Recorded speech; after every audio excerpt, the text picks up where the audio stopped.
Okay, so I have my camera angled so I can keep an eye on my cats to make sure like nothing goes down. So I'm gonna give you a backstory. So Tonka was our first cat, and then we had got Mercedes like 9 months later, and it's been Tonka and Mercedes for like 4 years. They were together. It was just them, and then our kitten showed up. Like he literally just showed up following Mercedes around, and it was like, okay, I guess this is our cat now. So since we moved to Florida, Tonka has not been showing her attention. Tonka is really chill. Tonka likes to do things by himself. Tonka is like me. And that would make sense because he's my cat. I'm his person. So Mercedes, she's missing her alpha. She wants to be around him. He doesn't want to be around her. So she would do things just to be in his presence, just to get some type of attention. Whether it's negative attention, she doesn't care.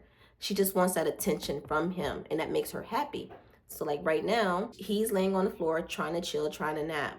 She's just there. As you can see, she's just there. And she's not going to sleep. She will not lay down. She just wants to watch him. And that's just like how obsessed she is. She just misses him.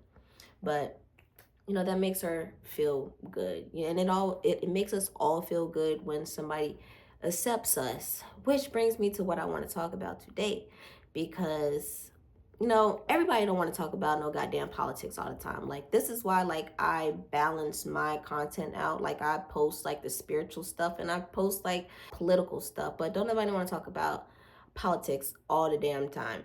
But how I got my name, Conscious Conservative, because switched over to the Red Party in the thick of the Donald Trump hate train. That's when I had switched over, and that's when I was going through my awakening. It just happened to flow together. So back then, like, I really wasn't able to talk too much about, being a black conservative, because I was really, that was the worst time to come out of the conservative closet, was back the 2016 era. But when I came into my awakening, I wanted to share all of this new stuff that I learned with everybody. So I go out and I say, hey, they're lying about Donald Trump. You got it all wrong, in a nutshell. And I got hit with, hey, you don't think like us, so guess what? You're this and that.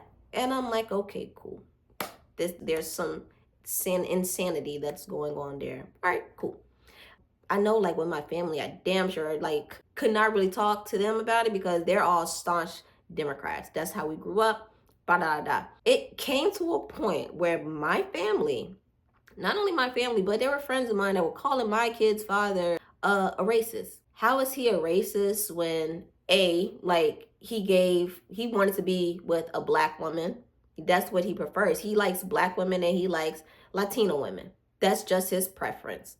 And B, I don't know. He has biracial kids. His siblings, he has step siblings. They're black. His little brother is half Mexican. And it's like, what? Like, you want my kid's father to be in a position where he's in a relationship that he hates the person that he's with. So you want him to transmute that hate onto his kids. Basically, that's what they're saying, in a sense. And that just doesn't sound ridiculous. But when somebody doesn't have an argument and it's a white person, what better way to prove your argument than to call him a racist? So it's like, all right, cool. He was like, yep, these people are calling me a racist. And I'm like, what? He was like, yeah. And I was like, okay, cool. I guess you're a racist then. But this past Thanksgiving, I had worn my Trump hat to Thanksgiving, not intentionally, but I just needed to cover my hair up. And my mom had said something along the lines of, yeah, she's wearing that Donald Trump hat. She started laughing. My uncle was like, well, let's give him a chance because we don't know what he's going to do. Let's just see what he does because it could be beneficial for us. And I was like, thank you, Uncle Rail, like having my back, understanding me. And like, it's been so hard to get people to understand me. I thought it was going to be difficult for me to find people that are like me, like awakened and like aware of what's going on. But nah, once I raised my vibration, these people, I just started to find them. We just ended up finding each other energetically. And I've been having high vibrational conversations with people. And I attract these high vibrating people into my life. And I'll still have conversations with people that aren't spiritually awake, but I don't judge them for that. But I see that they complain about the type of people that they have surrounding them, and I'm like, yeah, I really can't relate to that anymore because I no longer attract low vibrating entities around me. And if I do, like, I peep it really quick, and that's when things started to become a problem. But yeah, that's why I don't understand the world like in a negative view. I probably can, but I don't, because like I have conversations, I talk to so many different people that just proves others wrong. I've talked to men, great men that'll prove women wrong when they say men ain't shit. No, the guys that you're coming into contact with ain't shit. The guys that you're coming in contact with don't take care of their kids. I don't know guys that don't take care of their kids. So that should let you know we're in a different plane.